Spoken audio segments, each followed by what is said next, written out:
Hello friend, स्वागत है आपका सीएम क्लासेस धनबाद में। मैं अक्षय, आपका जो मैथ का सेशन चल रहा था ग्रुप डी को लेके, उसी सेशंस को कंटिन्यू करते हुए हमारा अगला वीडियो होगा। आज के डेट में जो क्वेश्चंस लिया गया है ना ग्रुप डी का, वो 28 सितंबर 2022 का शिफ्ट थर्ड का क्वेश्चन होगा। आपको डिस्प्ले पे शो होता होगा।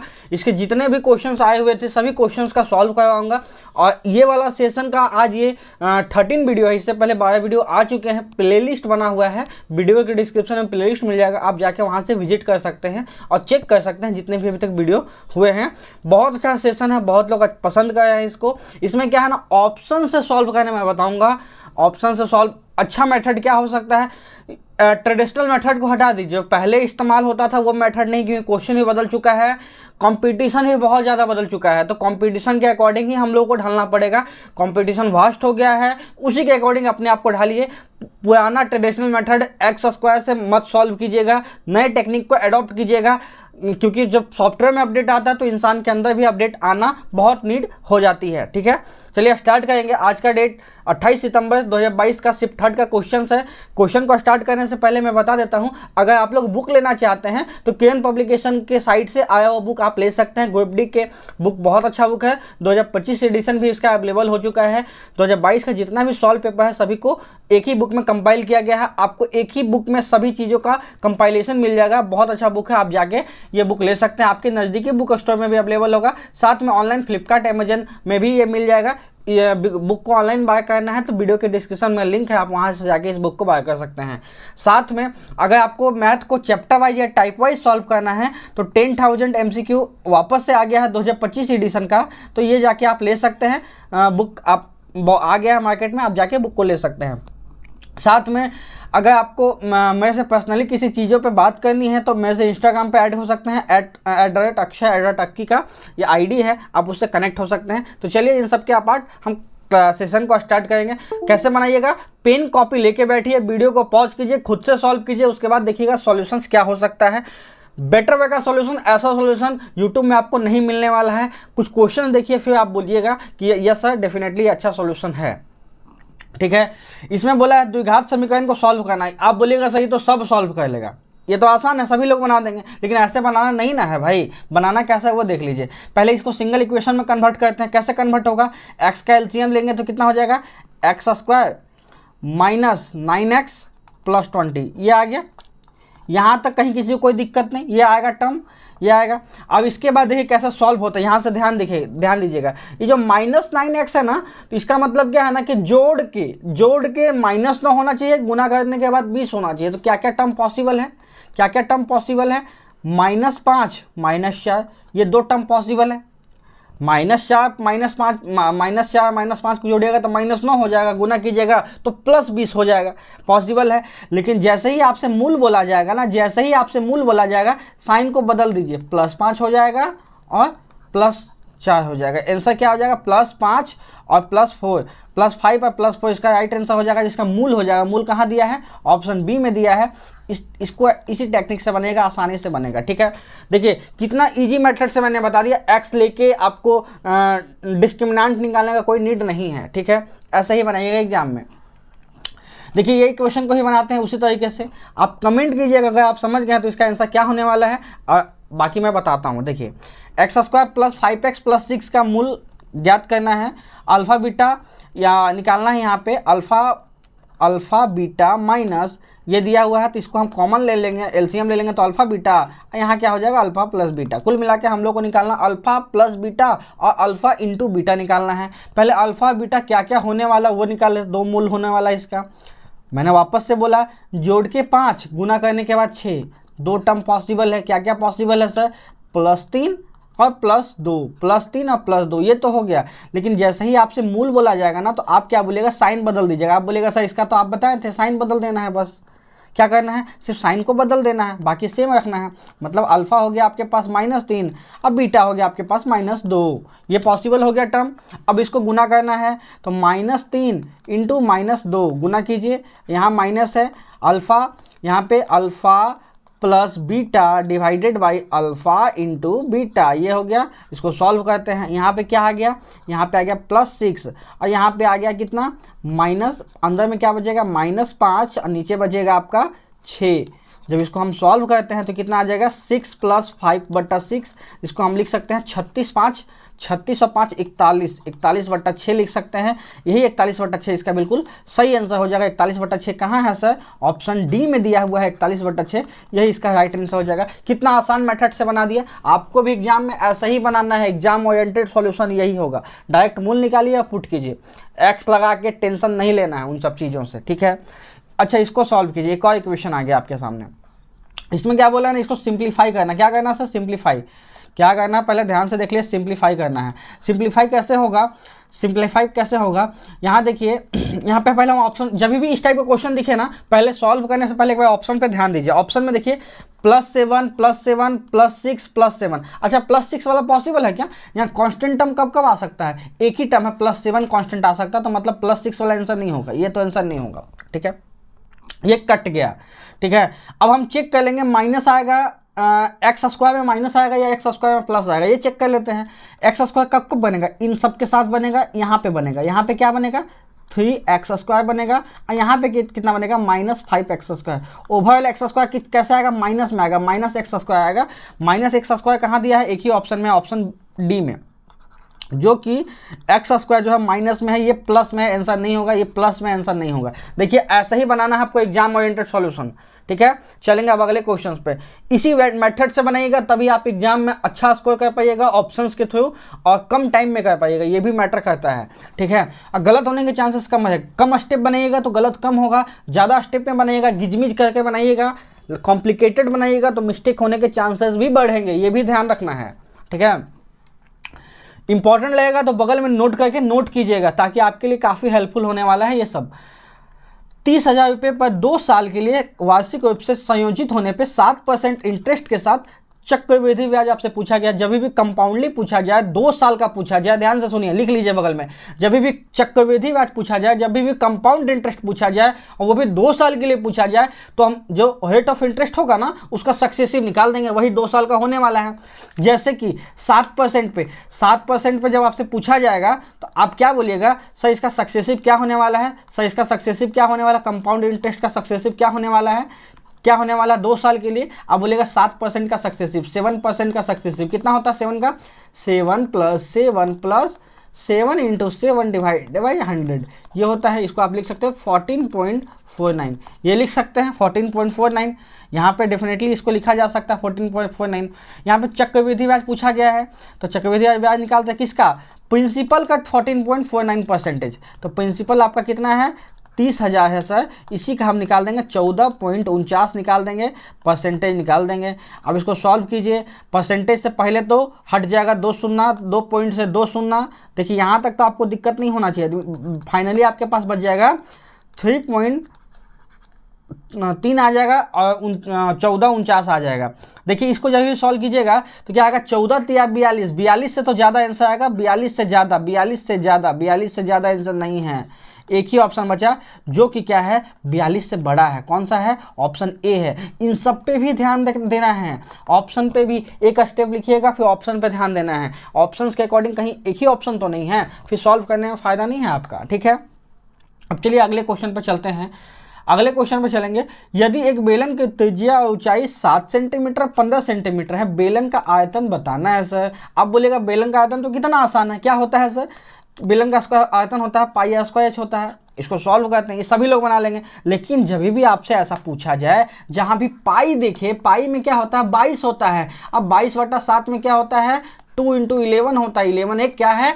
प्राइम फैक्टर है। 11 जहाँ दिखेगा तो आंसर में भी 11 का मल्टीपल होना चाहिए। एक बार चेक कर लेते हैं आंसर 11 का मल्टीपल है क्या? 5 1 6 2 2 4 नहीं है ये 11 का मल्टीपल। 11 का मल्टीपल भी कैसे निकालते हैं वो भी चेक कर बता देते हैं।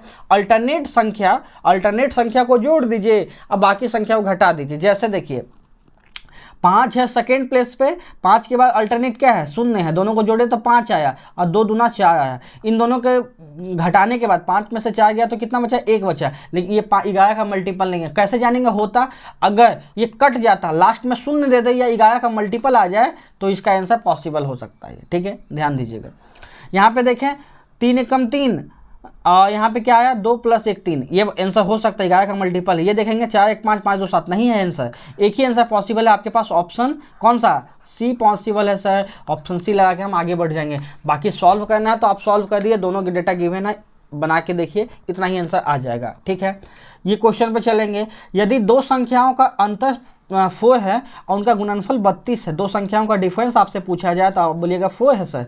दो संख्या का मल्टीपल आपसे पूछा जाए तो आप बोलिएगा 32 है सर। जी डेफिनेटली। अच्छा ये तो आसान है यार, इसमें क्या है, इसमें सेटिस्फाई करवा दिए तो आसान है। 8 और 4 रखिए, सेट हो जाएगा। 8 चौक 32 भी होता है, 8 4 से सेट कर गया। x का मतलब 8 है, y का मतलब 4 है, सेट हो गया। उनके घनों के बीच का डिफरेंस पूछा गया, मतलब 8 का क्यूब माइनस 4 का क्यूब पूछा गया है। आप बोलिएगा 512 में से 64 गया तो लास्ट में कितना बचेगा, 8 बचेगा, लास्ट में 8 बचेगा, लास्ट में 8 बचेगा। बिना सॉल्व किए हम लगा देंगे ऑप्शन डी। ठीक है, लेकिन आप बोलिएगा सही तो हम नहीं पकड़ पाए तो कैसे बनाएंगे, आप नहीं पकड़ पाए तो कैसे बनाएंगे, आप नहीं पकड़ पाए तो देखिए ऐसे बनाएंगे। यहाँ पे हम क्या कहते हैं, कैसे बनाते हैं, यहाँ पे आपसे क्या बोला, उनके घनों के बीच का डिफरेंस बोला है ना, घन के बीच का डिफरेंस बोला है। घन के बीच का डिफरेंस क्या होता है, x q minus y q, यही बोला गया है। ये कैसे निकलता है, एक्स माइनस वाई, लिख लीजिए फॉर्मूला, एक्स माइनस वाई का होल स्क्वायर, प्लस में है माइनस में है तो प्लस में होगा +3xy, इसमें पुट कीजिए और डेफिनेटली आंसर पा लीजिए। इसमें पुट कीजिए, आंसर आपका सेम आने वाला है। क्या आएगा आंसर, लास्ट में 8 मतलब 448 आंसर आने वाला है। इस जो इक्वेशन मैंने लिखा है इसको बगल में नोट भी कर लीजिएगा, ऐसा पूछा जाएगा तो ऐसा ही सॉल्व करना है। इसमें पुट भी कर सकते हैं, फॉर्मूला याद है तो बना सकते हैं, नहीं तो आप डायरेक्ट बना सकते हैं। निम्नलिखित में से कौन सा 17 से विभाज्य है, 17 से विभाज्य है। देखिए 17 से विभाज्य होने के लिए आपको क्या है ना कि 17 का टेबल आना चाहिए पहले तो, जो भी आसान है। टेबल किसका किसका इंपॉर्टेंट है, देखिए अब ट्रेडिशन क्या हो गया ना, 12 के टेबल से क्वेश्चन नहीं आते हैं, याद होना चाहिए बस आते नहीं हैं। 13 का टेबल आपको आना चाहिए, 15 का आना चाहिए, 17 का आना चाहिए, 19 का आना चाहिए और 21 का आना चाहिए। ये टेबल तो आपको डेफिनेटली आना ही आना चाहिए, ये वो टेबल बहुत इंपॉर्टेंट है, ये टेबल बहुत इंपॉर्टेंट है, बगल में मार्क कर लीजिए, ये टेबल आपको आना ही चाहिए। नहीं आता है तो समस्या है, आप इसको याद कीजिए, ये टेबल आना चाहिए बिल्कुल। इसमें 17 से विभाज्य है तो हम चेक कर लेंगे 17 से, 17 एकम 17, एक इधर गया 17 एकम 17, एक इधर गया 17 एकम 17, सेट हो गया सर, यही आंसर पॉसिबल है, ऑप्शन ए। जब पहला ही आंसर निकल गया तो हम चेक नहीं करेंगे आगे, ठीक है, ऑप्शन ए पॉसिबल है, ये लगा के आगे बढ़ेंगे। अगला क्वेश्चन में चलेंगे, इसमें पी और क्यू के फॉर्म में लिखना है, किसको लिखना है, 0.27 के ऊपर बार लगा है, इसको सॉल्व करना है। कैसे सॉल्व होता है, संख्या को पहले कंप्लीट लिखिए, ध्यान से सुनिएगा, संख्या को पहले कंप्लीट लिखिए, जिस पे नहीं लगा हुआ है उसको माइनस घटा दीजिए। किस पे लगा, एक अंक पे लगा हो तो 1 9 लिखिए, एक अंक पे नहीं लगा है तो 1 0 लिखिए, समझे। कंप्लीट संख्या को लिखिए, जिस पे नहीं लगा उसको घटा दीजिए, डिवाइडेड बाय जिस पे लगा है उसके बदले 9 लिखिए। एक संख्या पे लगा हो तो 1 9, दो संख्या पे लगा तो 2 9, तीन संख्या पे लगा तो 3 9, और बगल में क्या होगा, जिस पे नहीं लगा है उसके बदले 0, एक संख्या पे नहीं लगा तो 1 0, दो संख्या पे नहीं लगा तो 2 0, ऐसा लिखते हैं। तो यहाँ पे क्या आ जाएगा, 25/90 आ जाएगा। 25/90 को क्या लिख सकते हैं, 5 से कट जाएगा 25, 25 18 25 90, 5/18 लिख सकते हैं। 5/18 कहाँ गिवन है सर, ऑप्शन बी में गिवन है 5/18, यही बिल्कुल इसका सही आंसर हो जाएगा 5/18। यहाँ तक कहीं कोई दिक्कत नहीं होने वाला होगा। क्वेश्चन बहुत अच्छा है ये सब क्वेश्चन, ठीक है। क्या बोला है, एक शहर की जनसंख्या पहले वर्ष में 12% बढ़ी है, दूसरे साल में 16% बढ़ी है। दी गई 2 साल में अवधि में जनसंख्या के संबंध में दूसरे वर्ष के अंत में प्रतिशत कितना बढ़ा है, आपसे पूछा गया है। पहले एक बार चेक कर लेते हैं रिकॉर्डिंग सही से है या नहीं है, ये चेक कर लेते हैं, ठीक है। जी सर बिल्कुल सही रिकॉर्डिंग चल रहा है, कहीं समस्या वाली बात है ही नहीं। इसको सॉल्व कीजिए आप, आपका आंसर आ गया होगा। क्या आंसर होने वाला है, पहला साल 12% बढ़ा है, पहला साल 12% का इंक्रीमेंट हुआ है, दूसरा साल 16% का इंक्रीमेंट होता है, दूसरा साल 16% का इंक्रीमेंट हुआ है, तीसरा साल क्या हुआ है सर, तीसरा साल सक्सेसिव लेंगे। देखिए 2 साल का इंक्रीमेंट जब भी होगा ना तो सक्सेसिव लिया जाता है। सक्सेसिव किसका लेंगे, 12 और 16 का, डिवाइडेड बाई 100। अब इसको सॉल्व कीजिए, यहाँ से क्या आ गया, यहाँ से आ गया 28%, यहाँ से कितना आ गया 16 दूनी 32, 2 हाथ में 3, 16 एकम 16 3 19, 192 डिवाइडेड बाई 100। एक इसमें कैसे सॉल्व होगा, 28 हो जाएगा प्लस हो जाएगा 1.92, इसको क्या लिख सकते हैं 29.92। इसका सही आंसर क्या होगा? 29.92। कहाँ दिया है सर 29.92? ऑप्शन बी में दिया है 29.92। यही बिल्कुल इसका सही आंसर होने वाला है। 29.92 इसका बिल्कुल सही आंसर हो जाएगा, कहीं कोई समस्या नहीं है। स्क्रीनशॉट लेना तो आप ले सकते थे। एक आदमी अपने वेतन का 30% किराने के सामान पे खर्च करता है, उसके पास 3500 बचते हैं। एक इंसान के पास 100% अमाउंट है, 30% खत्म कर दिया। कहाँ खत्म किया हमको उससे मतलब नहीं, बचे हुए अमाउंट पे फोकस करना, क्योंकि बचा अमाउंट दिया हुआ है। उसके पास अभी भी 70% का अमाउंट बचा है। अब बचा कितना है? 3500 बचा है, मतलब 70 का मान कितना है? 3500 है। 70 का मान 3500 मतलब सर 500 गुना है। उसका कुल वेतन कितना है? कुल वेतन तो 100 था, 100 का भी 500 गुना कीजिए, मतलब क्या होने वाला है? 100 का 500 गुना नहीं, 50 गुना। किसका? 50 गुना। तो 50 गुना कितना हो जाएगा? 50 गुना कितना हो जाएगा? 50 गुना आपके पास हो जाएगा 5000। कितना हो जाएगा? 5000। 5000 कहाँ गिवन है? 5000 आपका ऑप्शन सी में गिवन है 5000। यही बिल्कुल इसका सही आंसर है। 5000 ऑप्शन सी इसका आंसर है, राइट आंसर हो जाने वाला है, कहीं समस्या नहीं होने वाली होगी। चलेंगे अगले क्वेश्चन पे। ये क्वेश्चन है 9 साल पहले पी की आयु क्यू की आयु की दुगुनी है। 9 साल पहले, कब है सर? 9 साल पहले, ध्यान दीजिएगा, 9 साल पहले, ठीक है। 9 साल पहले पी की आयु क्यू की आयु की दुगुनी है। पी का आयु क्यू का आयु का दुगुना है। पी का आयु क्यू का आयु का दुगुना, क्यू 1 है तो पी 2 गुना है। ये कब है? 9 साल पहले है सर। आफ्टर 9 साल के बाद, आफ्टर 9 साल के बाद प्रेजेंट आ जाएंगे तो पी, इनकी आयु का अनुपात कितना है? 5:4 है। इसको सॉल्व करते हैं, बस 4 दूना 8, 5 एकम 5, 8 में से 5 गया तो 8 में से 5 गया तो सॉल्व कीजिए। यहाँ पे सॉल्व करते कितना हो जाएगा? 1 × 9। यहाँ पे क्या आ गया? 3 का मान 9 है, मतलब 1 अनुपात का मान 3 हो गया। उनकी वर्तमान आयु का योग पूछा गया है। 9 साल पहले उनकी आयु का योग कितना था? 3 अनुपात था, तो 3 अनुपात का मान कितना होगा? 9 साल होगा। 3 अनुपात का मान 9 साल होगा। ये होगा 9 साल पहले। 9 साल के बाद क्या होगा? 9 साल पी भी बढ़ेगा, 9 साल क्यू भी बढ़ेगा। टोटल कितना बढ़ेगा? 18 साल ये लोग बढ़ जाएंगे। तो प्रेजेंट में एज कितना हो जाएगा इन सब का सम का? 27 साल। ये कब होगा? प्रेजेंट में होगा सर। कब होगा आप बोलिएगा? प्रेजेंट में होगा। तो सही आंसर क्या होगा सर? 27 साल। 27 साल कहाँ गिवन है? 27 साल ऑप्शन डी में गिवन है। 27 साल, यही बिल्कुल इसका सही आंसर होने वाला है, कहीं कोई समस्या नहीं होने वाली होगी तो बताइएगा, ठीक है। एक व्यापारी अंकित मूल्य पर 15% का डिस्काउंट देता है। अब तक आप लोगों ने लाइक नहीं किया तो लाइक कीजिएगा। उपयुक्त लेन देन के माध्यम से 19% का लाभ कमाता है। कोई इंसान 15% का डिस्काउंट भी दे दे, फिर भी 19% का लाभ कमाए। जिस क्वेश्चन में डिस्काउंट परसेंटेज, जिस क्वेश्चन में प्रॉफिट परसेंटेज दिया जाए, एक फॉर्मूला हम लोगों को पता है, वो फॉर्मूला लगाते हैं उससे 2 चीज़ों का अनुपात निकलता है। क्या रहता है सर फॉर्मूला?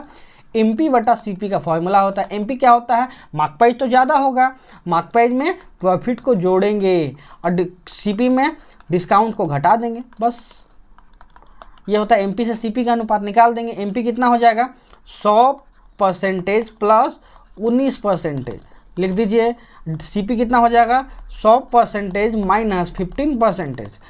MP कितना हो गया? 119% हो गया और CP कितना हो गया? 85% हो गया सर। इसको सॉल्व करते हैं, कैसे सॉल्व होगा वो भी देख लेते हैं। 17 × 119, 17 × 85, ठीक है। इसका मतलब क्या हो गया सर? अगर मार्क प्राइस हमारा 7 है तो CP कितना है? CP कितना है? 5 है। CP कितना है? 5 है। CP कितना है? 5 है। तो आपसे पूछा है कि CP से कितना अधिक मार्क किया गया है? 2 अधिक मार्क किया गया है। 5 का जगह 2, 7 मार्क किया गया, 2 अधिक मार्क किया गया है 5 पे। 2/5 का परसेंटेज निकाल दे, कितना हो जाएगा? 40%। तो इसका राइट आंसर आ जाएगा क्या? 40%। 40% कहाँ गिवन है? ऑप्शन बी में गिवन है 40%। यही बिल्कुल इसका सही आंसर हो जाएगा 40%, कहीं कोई समस्या नहीं होने वाली है, ठीक है। इसका PDF आपको टेलीग्राम चैनल पर मिल जाएगा।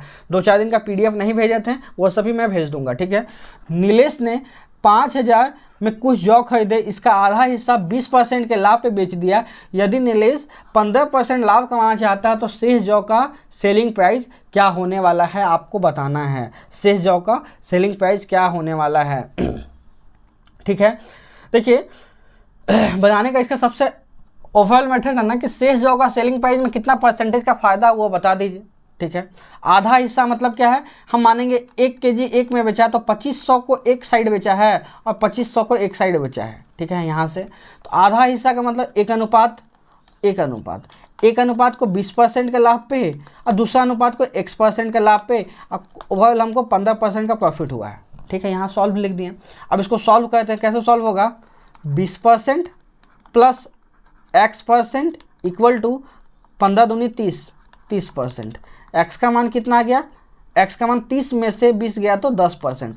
मतलब क्या है, X को 10% के प्रॉफिट के साथ, बाकी हिस्सा को 10% प्रॉफिट के साथ हम सेल किए हैं, बाकी हिस्सा को 10% प्रॉफिट के साथ हम सेल किए हैं। ध्यान से सुनिएगा, 2500 का सामान है, 2500 का आधा हिस्सा गया, इसका 10% का प्रॉफिट का मतलब क्या हुआ सर, 10% का प्रॉफिट का मतलब क्या हुआ, 2750, 2750 में उसको सेल किया, 2750 इसका बिल्कुल सही आंसर हो जाएगा। कहाँ है, ऑप्शन डी में दिया हुआ है, यही इसका बिल्कुल सही आंसर हो जाएगा, कहीं कोई समस्या नहीं होने वाली होगी। ठीक है, चलिए अब अगले क्वेश्चन पे चलते हैं।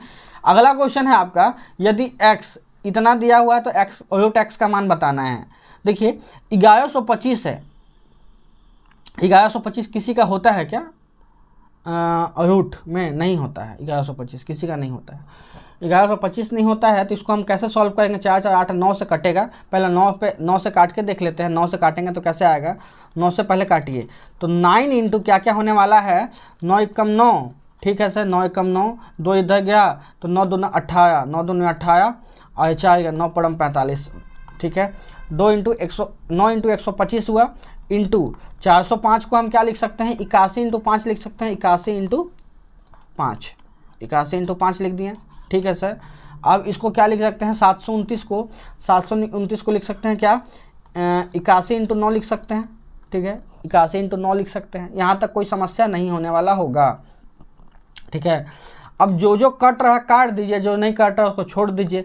जैसे कि अच्छा इसको ऐसे लिख सकते हैं क्या, रूट 9 इंटू रूट 125, ठीक है sir, into root 81 into root 5, ऐसा लिख सकते हैं, divided by root 81 into root 9। Same मतलब आया, कैसा लिखे सर, क्योंकि रूट 81 से रूट 81 रूट 9 से रूट 9 कट गया, ओवरऑल कितना आया 625 ना, ओवरऑल कितना आया यहाँ पे 25 25 625, 625 का अंदर रूट लगा हुआ, 625 का रूट कितना होता है 25 होता है सर।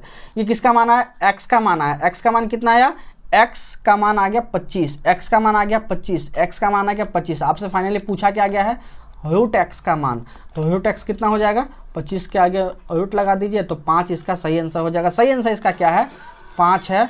5 कहाँ दिया है, ऑप्शन सी में दिया है 5, यही बिल्कुल सही आंसर है, ऑप्शन सी। ठीक है, कहीं समस्या नहीं होने वाला होगा। ठीक है, इसका सही आंसर क्या होने वाला है, ऑप्शन सी होने वाला है इसका सही आंसर, तो ऑप्शन सी इसका बिल्कुल सही आंसर हो जाएगा। थोड़ा सा